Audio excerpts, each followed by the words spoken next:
verse 11 starting at. Jesus continued, "There was a man who had 2 sons. The younger one said to his father, 'Father, give me my share of the estate.' So he divided his property between them. Not long after that, the younger son got together all he had, set off for a distant country, and there squandered his wealth in wild living. After he had spent everything, there was a severe famine in that whole country, and he began to be in need. So he went and hired himself out to a citizen of that country, who sent him to his fields to feed pigs. He longed to fill his stomach with the pods that the pigs were eating, but no one gave him anything. When he came to his senses, he said, 'How many of my father's hired men have food to spare, and here I am starving to death? I will set out and go back to my father and say to him, Father, I have sinned against heaven and against you. I am no longer worthy to be called your son. Make me like one of your hired men.' So he got up and went to his father. But while he was still a long way off, his father saw him and was filled with compassion for him. He ran to his son, threw his arms around him, and kissed him. The son said to him, 'Father, I have sinned against heaven and against you. I am no longer worthy to be called your son.' But the father said to his servants, 'Quick, bring the best robe and put it on him. Put a ring on his finger and sandals on his feet. Bring the fattened calf and kill it. Let's have a feast and celebrate. For this son of mine was dead and is alive again. He was lost and is found.' So they began to celebrate. Meanwhile, the older son was in the field. When he came near the house, he heard the music and dancing. So he called one of the servants and asked him what was going on. 'Your brother has come,' he replied, 'and your father has killed the fattened calf because he has him back safe and sound.' The older brother became angry and refused to go in. So his father went out and pleaded with him. But he answered his father, 'Look, all these years I've been slaving for you and never disobeyed your orders. Yet you never gave me even a young goat so I could celebrate with my friends. But when this son of yours, who has squandered your property with prostitutes, comes home, you kill a fattened calf for him.' 'My son,' the father said, 'you are always with me, and everything I have is yours. But we had to celebrate and be glad because this brother of yours was dead and is alive again. He was lost and is found.'"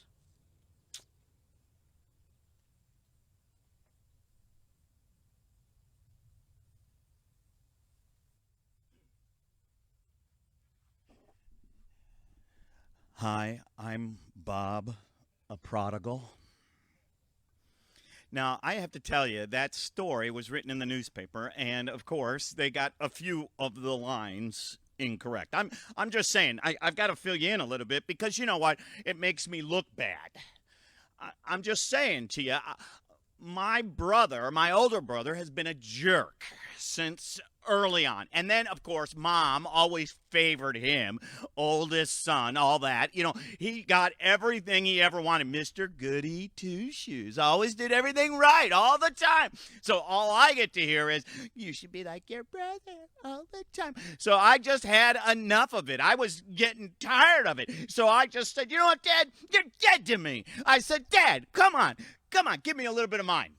I'll take mine and I'll be out of here. I'll show you who I am." You know, I don't care what anybody thought. I don't care what the neighbors think. I don't care what the community does. I don't care what my brother thinks. I don't even care what the workers thought. They're just workers. Who gives a rip? Like, really, who cares? So no one understands what I was going through in all of this. Yeah, so I took the money. So what? Dad owed it to me.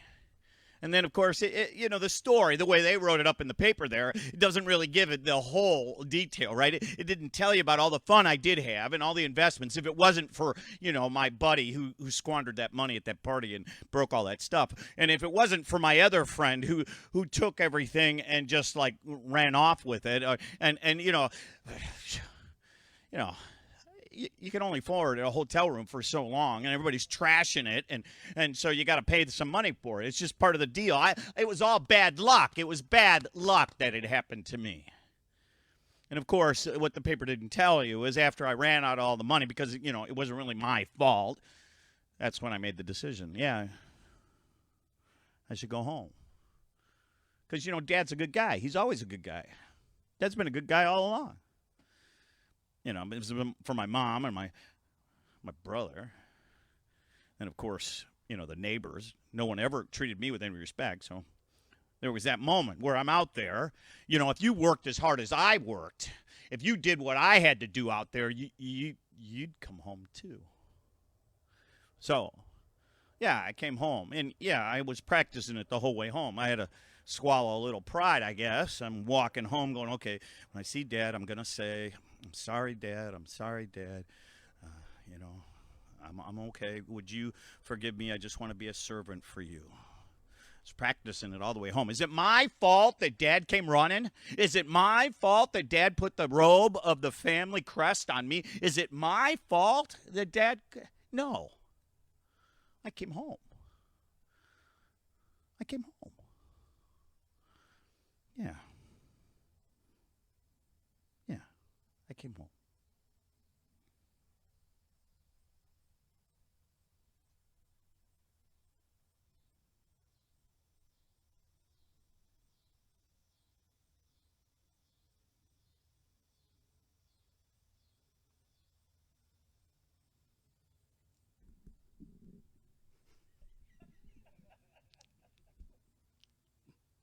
Hello, my name is Karen, and I'm the head of the Neighborhood Watch and the Homeowners Association of our little area. Thank you. I read that newspaper article, and actually, the reporter came to me and asked me what I thought of the prodigal son and the family being their neighbor. And of course, I gave them my unabated and non-judgmental view of what I've thought. Because being the head of the HOH, you have to be, So I told him with my pure, Jewish mother heart, I always knew something was wrong on the other side of that fence.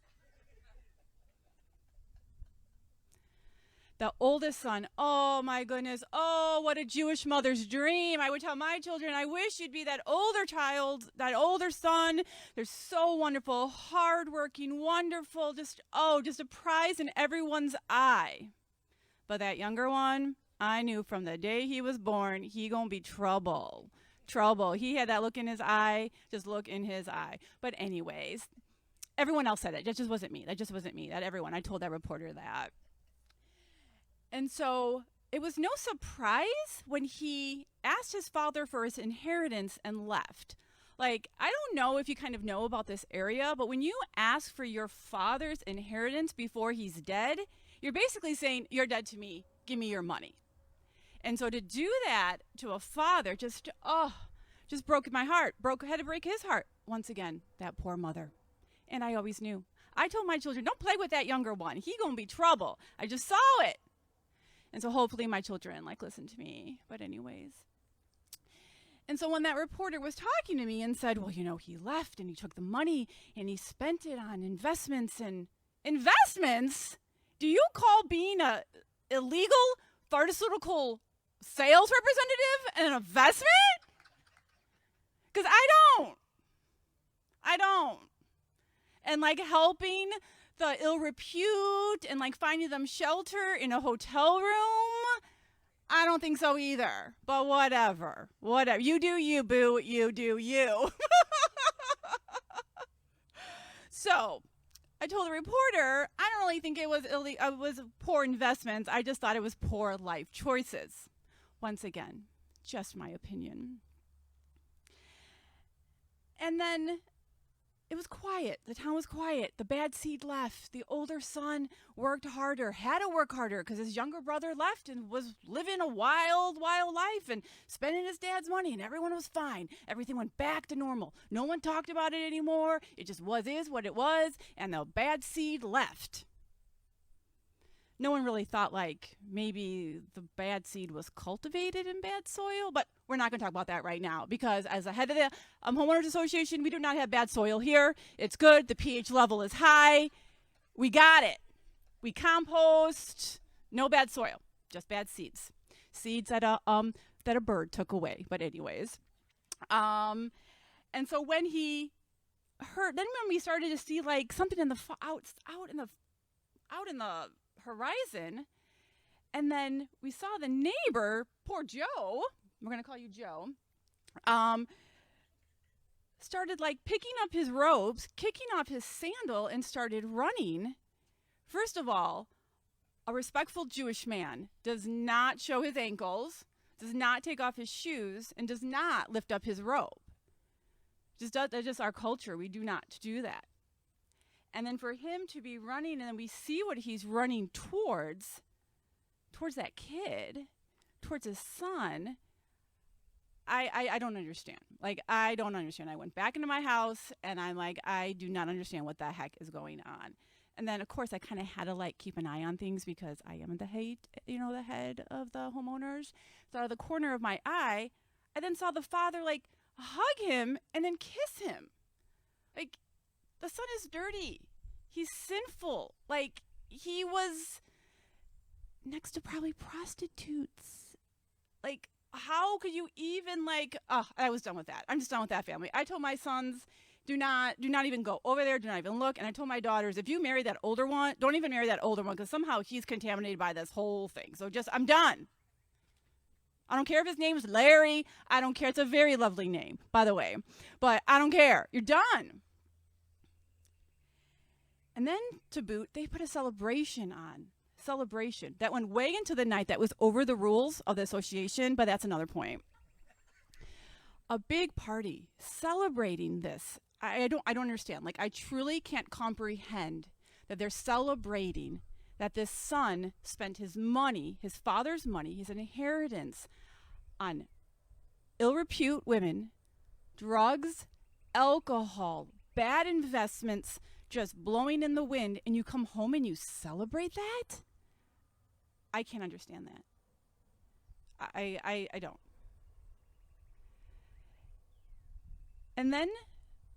And probably his brother didn't either, because I can see. I'd be mad too if I was the older brother. I would be mad that I have been here, I have been digging, I've been following the law, I've been following my family's rule, I've given no dishonor to my family, and I'm treated like, yesterday's lunch. So I can relate with the older brother of what the heck is going on and being a little bit mad and resentful. So that's all what I told with the reporter. And I think he got the story right, because that is what our community calls for, and that is what our history and our culture calls for. And if you go outside of that, then I don't even understand how coming home can even be possible.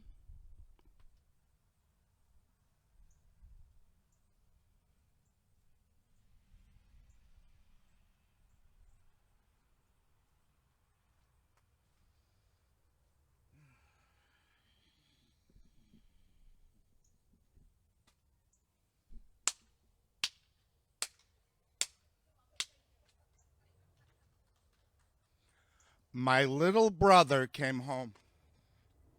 Joy, who would have thought you would have returned, brother? I would have. This was put in motion long ago, okay? What happened here? This is no surprise to me. He shows up out of nowhere. No remorse. You heard him talk. You heard all the things that he said. Pa, you heard him. No, long ago this was put into motion. So there was that time. Don't pretend like you don't remember. Do you remember the Murphy brothers down the street? Those guys, they were animals. And you thought it was so funny. Oh, let's pelt their donkey with stones. Pelt the donkey with stones. The donkey got all aggravated. They come after you. You take off like a herd of turtles. You're hiding in the root cellar. You're hiding in the barn. Pa, what'd you tell me to do?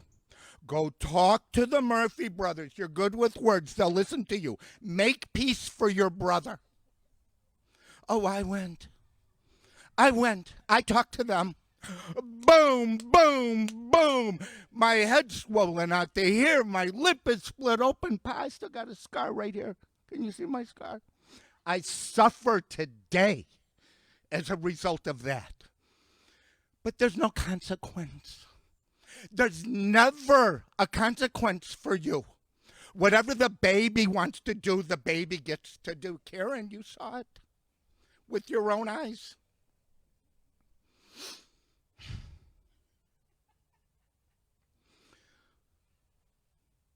Then, not to labor the point, I was a good student because, Pa, what did you always tell me? You say, study hard, work hard, you'll make something of yourself. I worked hard, Pa. I did everything that you told me to do.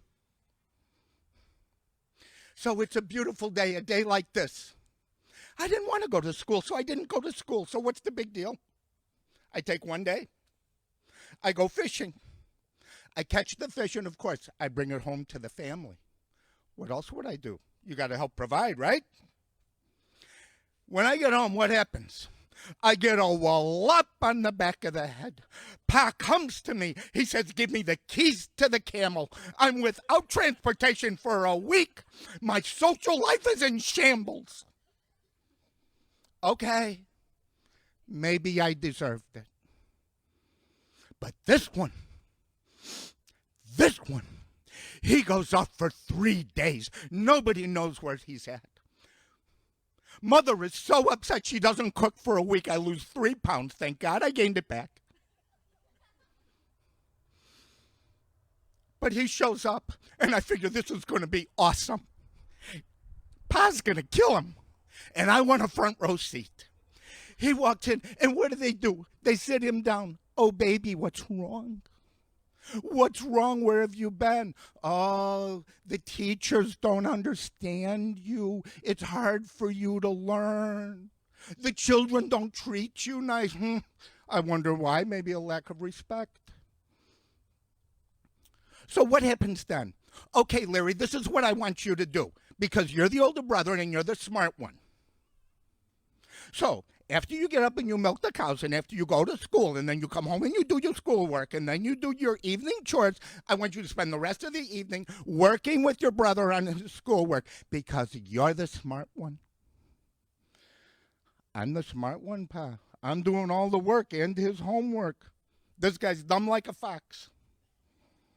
Look, I've got 1,000 stories. You want more stories? I could give you more stories, but I'm not going to give you any more stories. You know why? Because it all leads up to this point, because there's never a consequence for this guy. Never a consequence for him. And it leads right up to the ultimate insult. This one, who thinks the world owes him something, comes to Pa.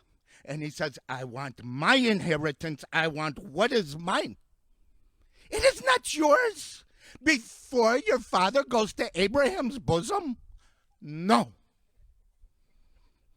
No. This is a family business that we run here. Do you not realize that we're one famine away from being out of business and you take yours now? And you insult your father and your mother? And what do you do with the money? I was shocked Pa said yes. But what does he do with the money? Did he invest his money? No. Did he set himself up so maybe he could find a nice girl, get married, and have children? God forbid he should reproduce. No. No. You run off, and we don't see you for years. And what do? You go off to that Las Vegas, and you live that life that Pa always told you you're not allowed to live. This is not in the Torah, but you do it anyway. You defy the law. And what are you doing? You are drinking. You are drugging. You are gambling. You are... Maddie, Julia, cover your ears. You were consorting with the Jezebel sisters. Yes, it's true. Don't you deny it. I know. I hear things. I'm your older brother. You know what you were doing. And then what happens? You don't even save enough. Not a shekel for a loaf of bread. And then what are you doing? You're rolling around with the pigs. And I'm not talking about those sisters. Okay. And then you come home. No consequence for you. None. But you come home, and what happens when you get here? Oh, we wrap a robe around you. Your purple robe. Pa, where's my purple robe, Pa? I worked hard. I did everything you told me to do. I'm here. When the levee broke, I was the one in the fields. I'm knee deep in water trying to salvage what we can to make a living. But he gets the robe. He gets rings on his fingers. I got no rings. Look at me. I got no rings on my fingers. There's no consequence for what you do. This is not right. Yeah. You're my brother, and I love you. But I wish you would have never come home. And that's all I have to say on this subject.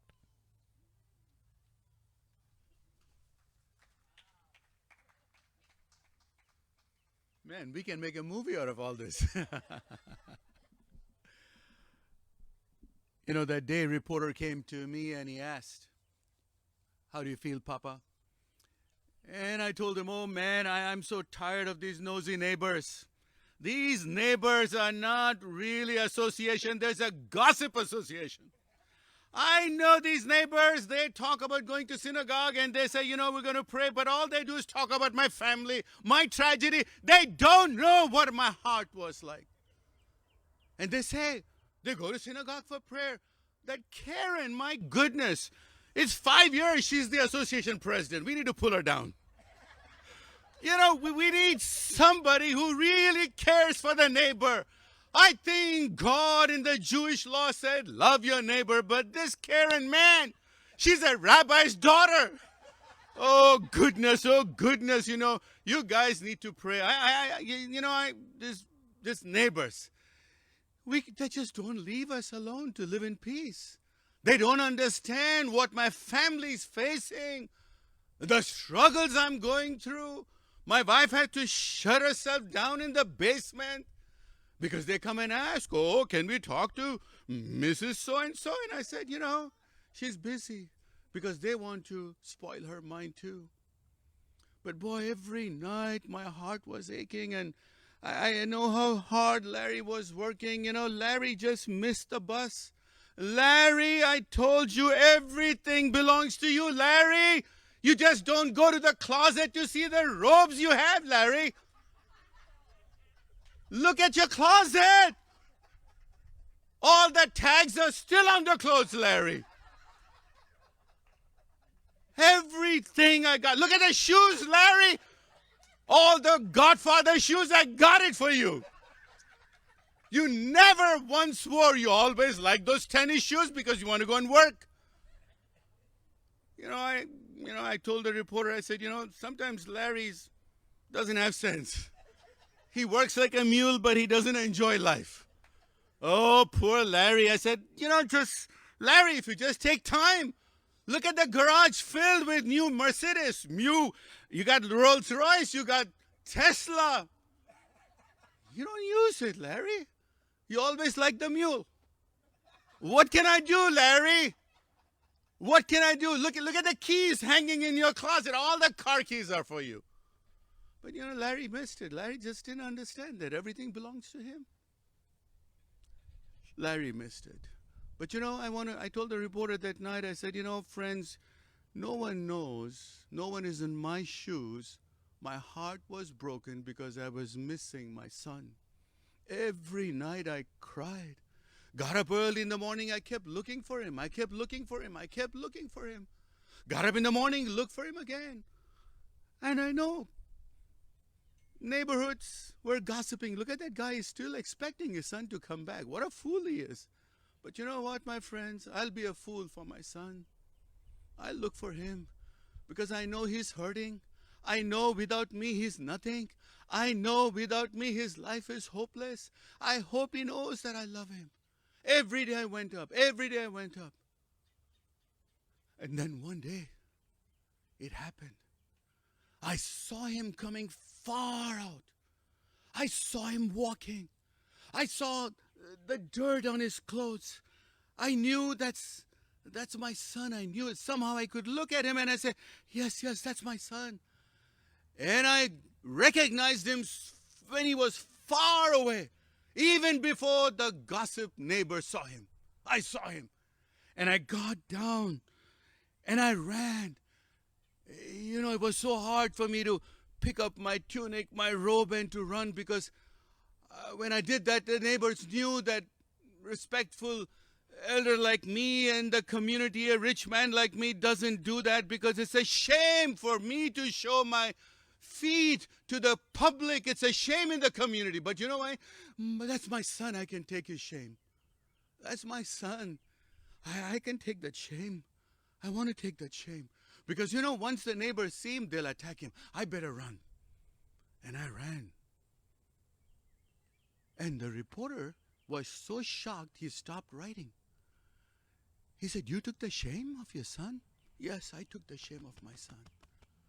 I'm big enough to take the shame for my son. I ran for my son.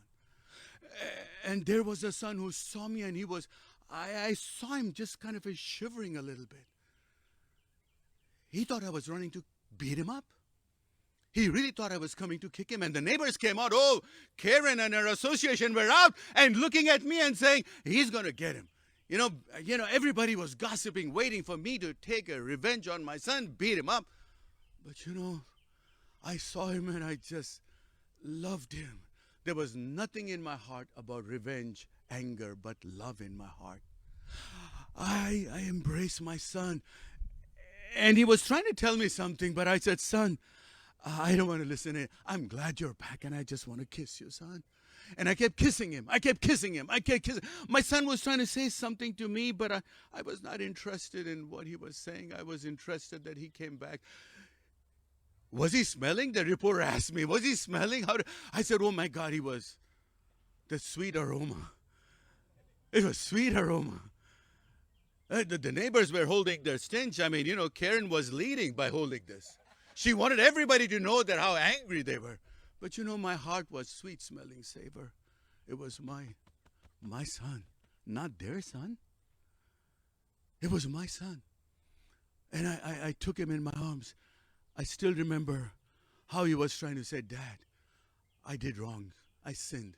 Dad, forgive me. But I was not interested. I said, I'm glad you're back. And then I asked my servants, I said, hey guys, let's have a party. My son is back. And the moment I said that, servants started cutting up and making everything ready for the party. Larry heard we were having a party. Larry comes dashing and he said, Dad, what is the celebration? I said, son, you'll never understand. He was dead, son. We lost him. But he's back now. Larry could never get out of his mind that my son was dead. But now he's alive. Larry doesn't have a father's feeling. That's his problem. But I'm a father. I know my son. I lost him. I got him back. And you know, the moment I put a ring on him, how he felt? You remember the Jewish story was about Joseph. When they put the ring, they said, you're in charge. And I told my son, yes, son, you're in charge back at home. Everything back. You mean, Dad, I can't be a servant? Son, you're in charge. I gave him my shoes because I said, you know, son, wear these shoes. Royalty to you. You walk in this house as if this is your home. That's what my heart was saying. You know what? I really give a hoot for the neighbors. I really like Larry, but I'm going to teach him a lesson. I told him, everything belongs to you, Larry. You should have had party and party after party, but you chose to be in the field. It's not my problem. But I'm glad my son was dead. He's alive. I love him. I want him to live a life, eternally enjoying life. That's what it is. At the end of the story, that I felt in my heart, nothing but love for him. No judgment, no anger, no hatred, no revenge, no saying to him, I'll teach you a lesson. No. Love, I know, would lift him back in life again. That's what I told the reporter that night.